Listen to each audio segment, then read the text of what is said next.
They behave like us. Yeah. then they behave like us. Can't That's we do exactly better? right. But my point to you, Jeff, is let's prevent that from happening by preventing them from becoming a regional hegemon. We don't want them to have freedom to roam. You were talking about them putting military bases in Mexico. Yeah. That's our great fear. It's not my great fear. They have no interest in doing so because they don't want to get blown up either. So They do seem to have a big interest, Jeff, in Africa, India, Russia, and they I'm are. sorry, say it again. China has a major doesn't have interest. military bases there. Well, they're building nuclear power plants and trade, and they're building debt that's a big loads with difference. those I'm all countries. in favor of that. Let's go compete that way. I'm all in favor of that. But Jeff, that's because they're not a regional hegemon yet.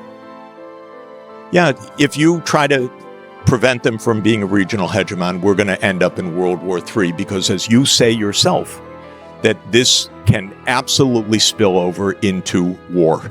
I don't want it to spill over into war on the theory that maybe someday they behave differently. That's not a good theory for me. So that, John, that part. So, John, can we contain China, prevent them from becoming a regional hegemon without directly defending Taiwan? I mean, isn't that where the rubber meets the road?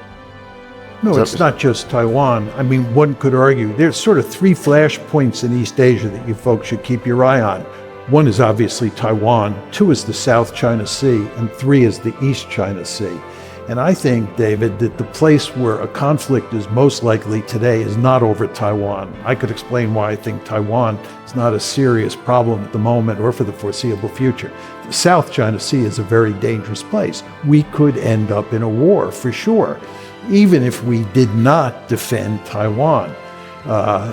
So Taiwan, you don't want to overemphasize. I agree with Jeff that we definitely don't want a war, and we certainly don't want a nuclear war.